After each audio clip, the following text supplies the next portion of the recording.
大家好，比特币前天大涨3%，昨天盘中一度却下跌了近$5000，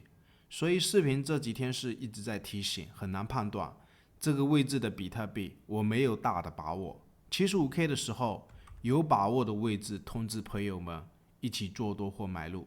那昨天收了一根下灯星，包括美国信用评级被下调，但是距今却一直还在搬空交易所里面的比特币。所以目前到底应该怎么看，以及以太坊再一次支撑$2300，包括狗狗币，等下来分享几张图表里面的知识。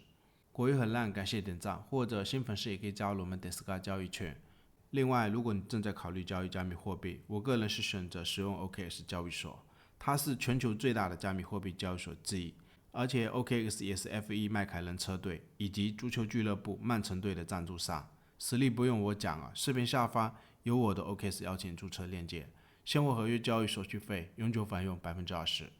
我们先来看一下比特币日线的这张图表。18号的时候，比特币这一根蜡烛是大涨了3%，然后19号就是昨天的这一根蜡烛，盘中下灯星是一度把之前的这一根大涨全部给跌穿。那我相信短线客的朋友，包括我自己在内，像这种波动，我会知道比特币会一下子大涨，一下子又大跌，然后价格目前还是在106000美金附近，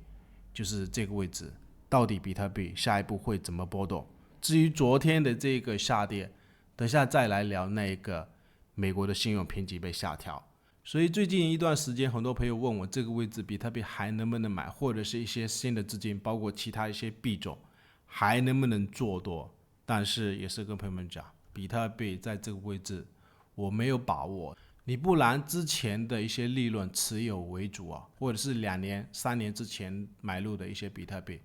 利润持有为主。就短线的这个位置，如果要再做多或者是买进比特币，我是没有多大的把握。那有把握的位置，我们来看一下，也就是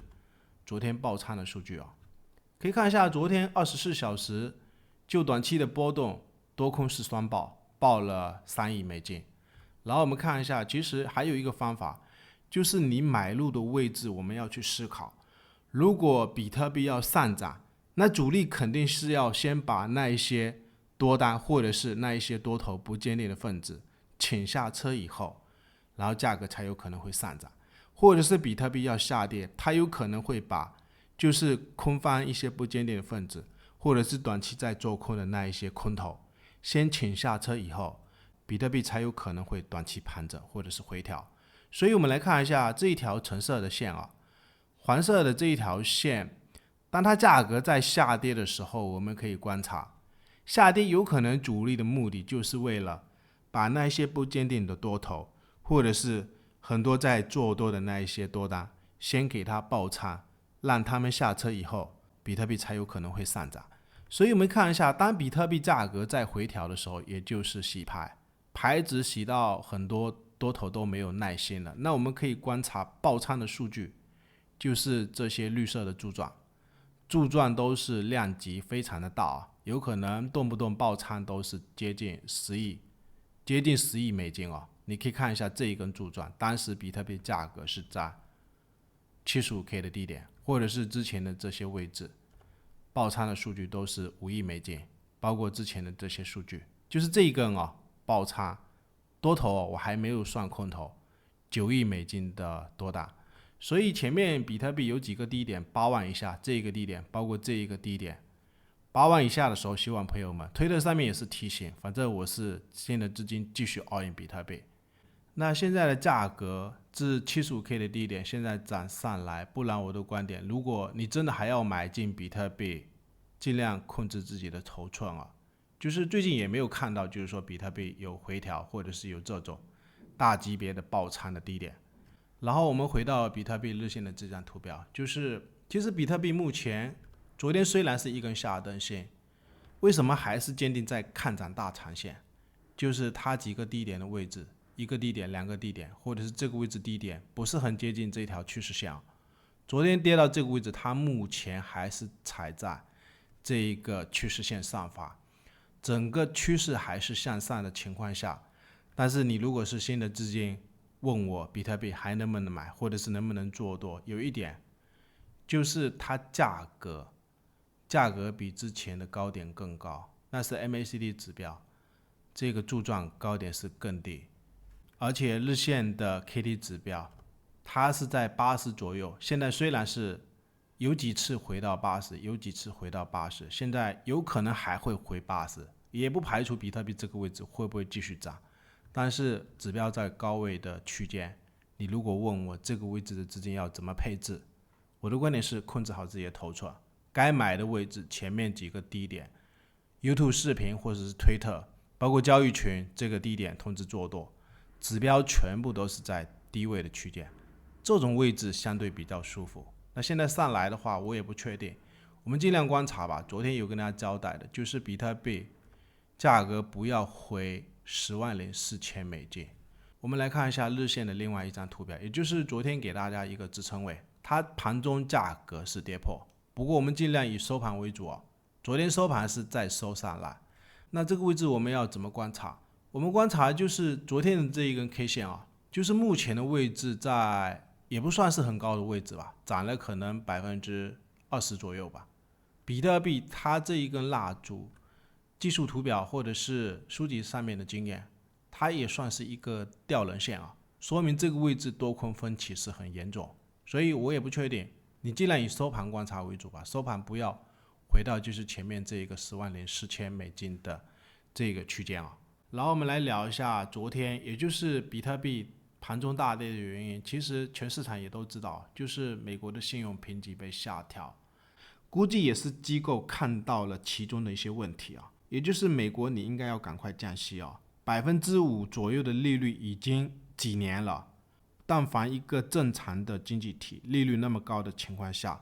很多实体包括一些企业其实是很难发展的，因为他们要借贷拿到资金，然后去就是发展自己的业务。你利率那么高的情况下，融资的成本是很高的。所以我们来看一下美联储副主席的一个观点，他认为穆迪下调美国的信用评级是把这个数据看作一个普通的数据啊。但是我的观点啊，特朗普为什么一直督促要赶快降息？如果你是总统，肯定不希望看到自己上任以后的经济或者是一些企业陷入一些困境，或者是让美国走向衰退。所以这些美联储的这些官员 CPI 都已经下来了，为什么还是不降息？包括现在信用评级都被下调了，为什么还不降息？所以我们来看一下，既然我的观点是后面肯定要降息，包括我们来看一下美股标普500日线的走势，你不要去管那个信用评级是不是下调，当然短期我也不确定比特币或者是美股会不会跌，我的观点是有大跌有危机一般都是机会啊。包括摩根士丹利他在讲信用评级被下调或者是美股有跌应该买，但是之前为什么没有看到那么多的观点？现在来到这个位置，我也不确定那个美国信用评级短期会不会再盘整，或者是有没有可能会回撤。如果有这种大级别的回撤，就像之前的那个关税，推特或者是 YouTube 视频也是跟大家讲，比特币在 75K， 你在观察美股，它可是几年之前这一个高点非常非常重要的支撑。现在价格涨上来，机构在鼓吹散户投资者，如果美股有下跌，或者是你应该买，或者是我的观点是你要买的话，不然就控制自己的头寸了，或者是你下一步如果还要买，也要留一些资金，它如果这个位置真的盘整，反正你有仓位，它上涨，我们也不用去担心。包括2年之前的仓位都已经很重的情况下，如果你有新的资金，尽量留一部分嘛，就是观察4个小时。目前比特币4个小时的维加斯指标144的通道，它是在黄金交叉这个576跟676的通道，反正如果真的有回来这个144的通道，历史的经验一般都是很重要的买点。然后我们来看一下以太坊日线的这张图表，前2天聊了几次这个2300的支撑，一根下灯线，然后昨天下跌，其实这种蜡烛也猜不准啊，1-2天的波动，我相信没有几个人能判断的那么准。今天2300，明天又2300。不过整个中线的以太坊，我们尽量先观察吧，它还是很强势啊，就是前面的这一个2300到这个位置2800左右的箱体，它价格下来，下面应该就是陷阱因为价格已经回到就是这个箱体里面，而且也是踩了几次。反正我的观点是，它价格有可能还是在这个箱体区间里面盘整，压力有可能就是在这一个2800。下一步只要能突破，我是相信比特币后面如果真的盘整结束以后，以太坊应该也是会继续大涨。然后我们来看一下狗狗币日线的这张图表，狗狗币的支撑不然就观察吧，这两根它是一个多头的吞噬，之前的 0.22 或者是就移到就是这一根多头吞噬，它开盘价的位置大约是在 0.21 附近，短期看这个位置有可能也是重要的一个支撑。最后感谢大家收看，订阅我们。